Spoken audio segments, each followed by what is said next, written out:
Welcome back to the Tailgate Tech. Today I've got a new soldering iron for you. After this one, you're going to want to throw all your old butane ones or other cordless ones in the trash. Stick around, I'm going to tell you all about it.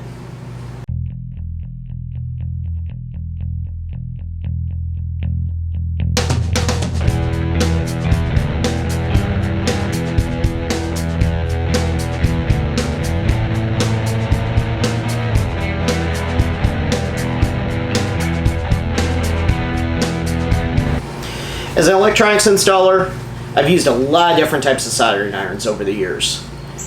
For the most part, my go-to when I'm in the field has been a butane soldering iron. I've not had a chance to try the Milwaukee out yet, so I can't comment on that one at this time, but I think what I've got today is probably going to put the Milwaukee to shame. Most of the time, if you've got anything heavier to do, you really have to rely on a corded iron or gun. Something like the Wellers that have a very high wattage, they heat up very quick, and there's just really no comparison to them. This, though, could be that comparison. It's not going to do everything a Weller gun would do, but for cordless, I don't think there's anything that can compare to it at this time.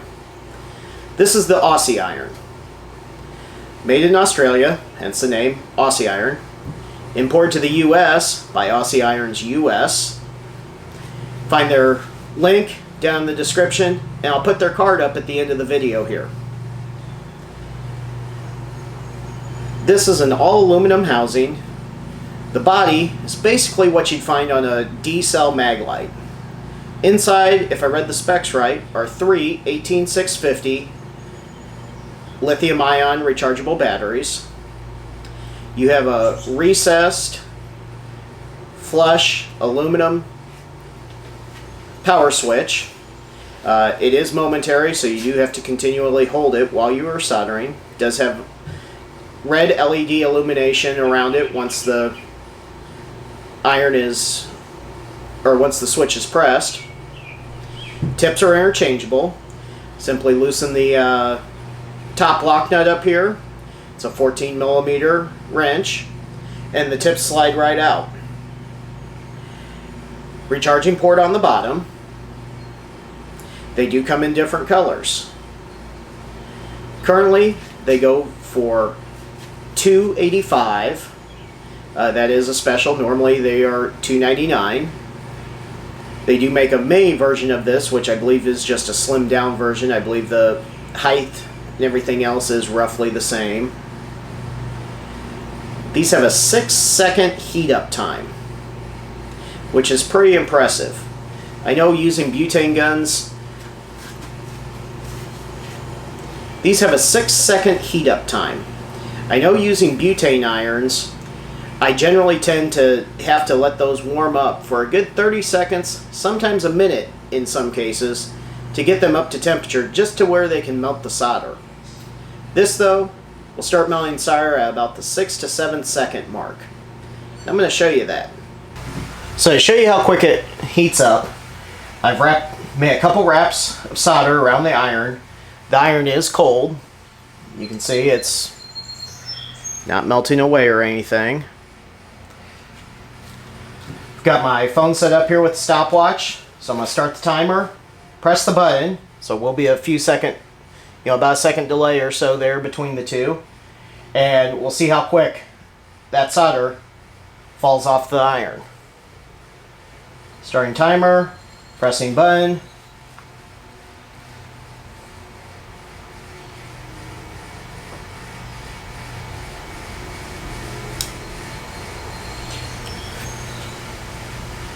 And it fell off in about 10 seconds.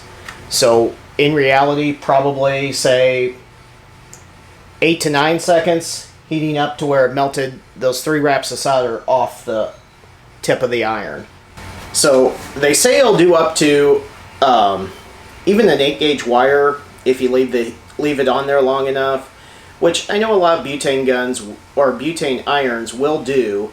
I don't have anything that big, but I do have some 12-gauge. This is THHN stranded wire. This is what you'd find in, you know, most homes and commercial applications. So I'm going to twist these together. And this is fairly thick strands, which generally is a little bit harder to solder than some of the thinner stuff that you normally find, you know, in an automotive application. So we're going to see how well it does soldering up on this. Go ahead and get some solder out. This is just standard 60-40 flux core solder. It's not going to do it in, you know, 10 seconds or so, but just to give you an idea, this stuff is not the easiest to solder on in most cases just because of the thicker strands. Alright, so I've got solder melting on there. Putting it on the bottom side. Give it just a, probably 10 seconds or so there. And I've already got solder kind of flowing in along the back side.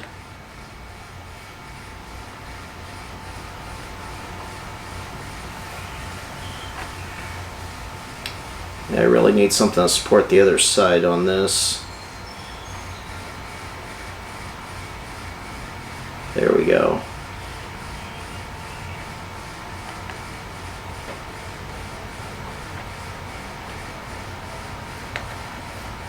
But the solder flows very easily in very little time. That didn't take much at all to solder those two together, and we got good coverage. I can feel the heat transfer clear down at the far end of it here, and clear down to the other end. That wire's not going anywhere. That's a nice good solder joint. There are various tips available. It did come with two tips. Both of these I believe are the 3/16. The tip is fairly durable. I know when I bought it, I asked a lot of questions because this was really expensive for a soldering iron, but for as much as I use one, I thought I'd give it a shot. Tips just look like a stick of metal. They do have some resistive wiring in there that acts as the thermal element, I guess you would call it, for heating it up. Tips run about $30, and they do have a variety of sizes and different tip shapes available. They also come with a kind of a little protective silicone sleeve and a little pouch to keep them in. When I was talking with the guys when I was buying it, they use them every day. They said that they, on average, use them probably, you know, about the equivalent of 3 to 4 hours a day, and they're getting a tip life of 6 to 8 months out of each tip. They're also telling me that they're getting battery life using them at that amount of time, so 2 to 3 hours per day of over a week's worth of use before recharging. I know I've had mine for about probably 4 months now, and I charged it up when I first got it. I've probably used it the equivalent of 30 to 45 minutes per week. So we're probably talking, you know, 6 to 8 hours worth of use in that amount of time, and I have yet to recharge the battery. This is pretty much non-serviceable. It does have some screws that you could take apart, but I believe that would void the warranty if you opened it up. Their warranty is 1 year, and I believe that is an over-the-counter exchange.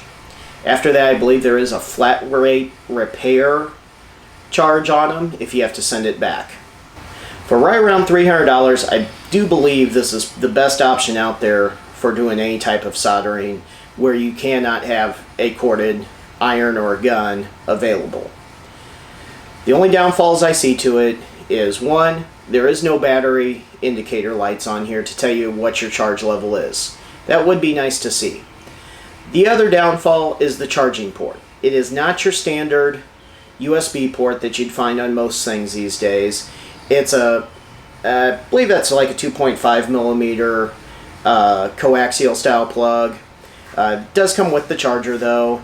They did say, you know, it's a standard 12 volts, so you could rig up some type of cigarette lighter plug if you need to charge it from your vehicle while you're out in the field.